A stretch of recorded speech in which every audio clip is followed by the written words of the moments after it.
Mesdames et messieurs et mesdemoiselles, je dois vous informer que ce dimanche, la Russie est déjà dans la ville de Kourakov. C'est le groupement ukrainien qui combat dans cette ville et à ses alentours, qu'on appelle Khortytsia, qui donne cette information et faisant état d'épuisantes confrontations dans la ville mais aux alentours. Et en même temps, le ministère de la Défense russe nous informe avoir pris 2 localités stratégiques, et notamment autour de Pokrovsk.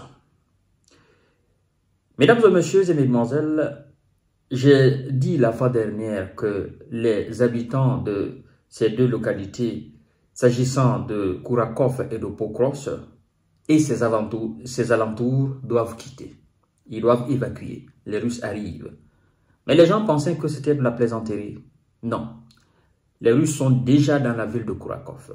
Si vous n'êtes pas encore abonné à ma chaîne YouTube KantéJ Visionnaire, je vous invite à le faire et d'activer la cloche de notification pour ne plus rater mes émissions. Je vous invite aussi à vous abonner à ma page Facebook, le géopolitologue. La Russie s'empare de villages dans des zones stratégiques de l'Est de l'Ukraine, selon le ministère de la Défense russe. Alors, ça s'est passé ce dimanche. Les éléments de M. Vladimir Poutine ont conquis des villages, 2 secteurs stratégiques du front dans l'Est de l'Ukraine, s'approchant dangereusement, notamment de la ville de Pokrovsk. Ville importante pour la logistique de l'armée ukrainienne. Les forces de Moscou ont libéré la localité de Vesely, au sud de la ville industrielle de Kourakov, et celui de Pushkin, au sud de Pokrovsk, tous 2 dans l'oblast de Donetsk, a affirmé le ministère de la Défense russe. Et l'Institut de guerre américaine nous dit ceci. Les Russes ont accéléré leur incursion dans cette région, une cible depuis des mois. Ils se sont davantage emparés de territoires ukrainiens au mois de novembre dernier qu'au cours de tous les autres mois depuis mars 2022, selon une analyse, effectivement, de l'agence Presse France, fondée sur les données de l'Institut pour l'étude de la guerre situé aux États-Unis.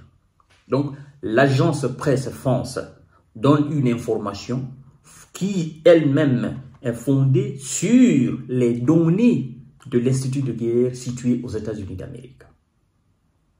Vous comprenez? Et donc, le groupement ukrainien qu'on appelle Khortytsia, qui combat dans la ville de Kourakov, nous dit ceci. Écoutez, le groupement de forces ukrainiennes de Khortytsia a signalé dimanche d'épuisantes confrontations en cours dans les environs et dans la ville de Kourakov. D'épuisantes confrontations dans les environs et dans la ville de Kourakov. Ce qui me pousse à dire que les Russes sont déjà dans la ville de Kourakov. Ce n'est pas moi qui l'ai dit. Mais c'est une langue qui est utilisée pour décrire la situation. Et moi, je comprends cette langue. Quand on dit « mes éléments sont aux alentours de la cour et dans la cour », c'est affirmatif. Mes éléments sont déjà dans la cour. Donc, ce groupement signale d'épuisantes confrontations en cours dans les environs et dans la ville de Kourakov, ainsi que plus au nord dans la ville de Tchassifiar. Donc, ainsi que plus au nord dans la ville de Tchassifiar. Ils sont non seulement aux alentours de Kourakov, à l'intérieur de Kourakov, mais aussi dans la ville de Tchassifiar et ses alentours. C'est ce que ça veut dire. les Russes ne veulent plus perdre de temps. Donc, ainsi que plus au nord, dans la ville de Tchassifiar, perchée sur une colline et prise d'assaut. La ville de Tchassifiar, qui est située sur une colline, perchée sur une colline, effectivement, et qui fait l'objet d'assaut de la part des hommes de M. Vladimir Poutine. Le groupement de Khortytsia nous dit ceci encore. La situation est complexe et changeante. Nos troupes s'organisent actuellement pour améliorer la situation tactique, a commenté ce groupement militaire sur le réseau Telegram.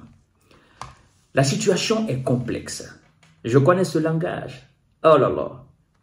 Quand les hommes de M. Zelensky disent que la situation est complexe et que nos hommes s'organisent pour améliorer la situation tactique, ça veut dire nous avons perdu.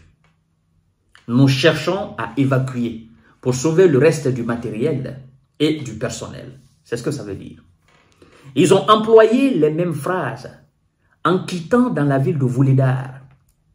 Et après, ça n'a pas duré, juste, je crois bien, un jour, ils nous ont dit, nous avons reçu l'ordre de sauver le reste du matériel et du personnel.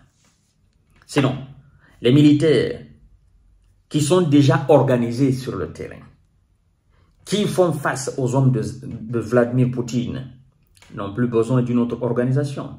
Ils doivent justement appliquer et strictement la première organisation. Mais comme ils disent, la situation est complexe. Ça veut dire qu'ils sont dispersés. Ils sont assaillis de gauche à droite.